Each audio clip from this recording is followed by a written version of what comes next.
नमस्कार। आकाशवाणी चंडीगढ़ से प्रादेशिक समाचारों के साथ मैं आशुतोष। केंद्रीय कृषि और किसान कल्याण मंत्री शिवराज सिंह चौहान ने कहा है कि विकसित कृषि संकल्प अभियान किसानों को बहुमूल्य जानकारी प्रदान करने वाला एक जन आंदोलन है।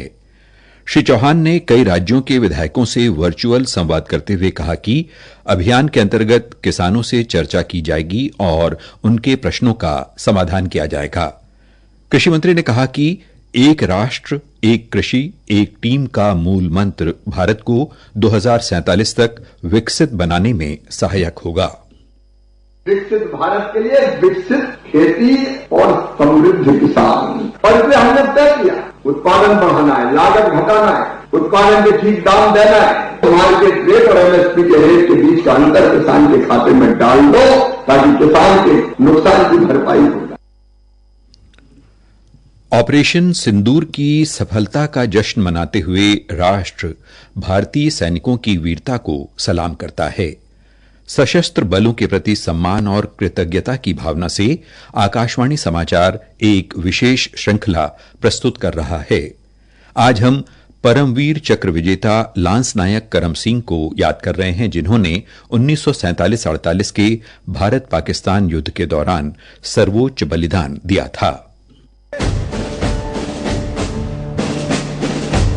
1915 में पंजाब में जन्मे लांस नायक करम सिंह 1941 में सिख रेजिमेंट में भर्ती हुए। 1948 के भारत पाकिस्तान युद्ध में टिथवाल की लंबी लड़ाई के दौरान लांस नायक करम सिंह ने अहम भूमिका निभाई। 13 अक्टूबर की रात लांस नायक करम सिंह की चौकी पर भारी गोलाबारी के साथ दुश्मन ने एक बड़ा हमला किया। संख्या में बहुत कम होने और गोला बारूद की कमी के बावजूद उन्होंने दुश्मन के कई हमलों को विफल कर दिया। अपने साथियों को दुश्मन को मुंह तोड़ जवाब देने के लिए, उन्हें प्रोत्साहित करने और दुश्मन पर ग्रेनेड से हमले करने के लिए लांस नायक सिंह एक स्थान से दूसरे स्थान पर गए। 2 बार घायल होने के बावजूद उन्होंने वहां से जाने से इनकार कर दिया और पहली पंक्ति की खाइयों पर बने रहे। दुश्मन के 5वें हमले के दौरान 2 दुश्मन सैनिक उनकी पोजीशन के बहुत करीब आ गए। गोलीबारी के खतरों से बचने के लिए करम सिंह अपनी खाई से बाहर निकले और संगीन से दोनों दुश्मन सैनिकों को मार डाला। अपनी असाधारण बहादुरी के लिए लांस नायक करम सिंह को परमवीर चक्र से सम्मानित किया गया, जो टिथवाल की लड़ाई में साहस का प्रतीक बन गए।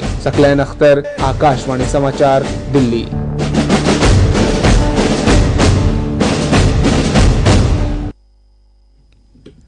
राष्ट्रीय अन्वेषण अभिकरण NIA ने पाकिस्तान के लिए जासूसी के मामले में 8 राज्यों में 15 स्थानों पर तलाशी ली है।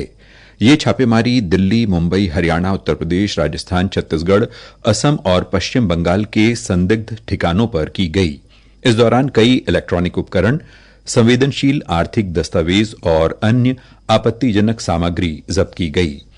NIA ने इस सिलसिले में एक आरोपी की गिरफ्तारी के बाद मामला दर्ज किया था, जो 2023 से पाकिस्तानी खुफिया एजेंसी को राष्ट्रीय सुरक्षा से जुड़ी संवेदनशील जानकारी दे रहा था। हरियाणा के जींद में भी कल NIA की टीम ने एक जिम संचालक के घर छापेमारी की। बताया जा रहा है कि जिम संचालक की तरफ से एक संदेहास्पद बैंक खाते में रुपये ट्रांसफर किए गए थे। हरियाणा के ऊर्जा मंत्री अनिल विज ने कहा है कि नई पीढ़ी को सजग, बेहतर व स्वस्थ रहने के लिए टेलीविजन तथा मोबाइल पर स्क्रीन टाइम को कम करना होगा। श्री विज कल अंबाला जिले के मेधावी विद्यार्थियों के सम्मान में आयोजित किए गए भविष्य ज्योति समारोह को बतौर मुख्य अतिथि संबोधित कर रहे थे। इस दौरान उन्होंने जिले के विभिन्न स्कूलों में अव्वल रहे 125 विद्यार्थियों को सम्मानित किया तथा सभी को अपने स्वैच्छिक कोष से 10-10 हजार रुपए देने की घोषणा भी की। श्री विज ने लोगों से आह्वान करते हुए कहा कि मोबाइल व सोशल मीडिया से जितना दूर रह सकें रहना चाहिए। उन्होंने कहा कि तकनीक का लाभ उठाना चाहिए, परंतु इसके दुष्प्रभाव से भी बचना जरूरी है। केंद्रीय युवा मामले एवं खेल मंत्री डॉ मनसुख मांडविया ने कहा है कि प्रधानमंत्री नरेंद्र मोदी के नेतृत्व में विकसित भारत 2047 के लिए एक व्यापक खाका तैयार किया गया है। इसके साथ ही प्रादेशिक समाचार समाप्त हुए।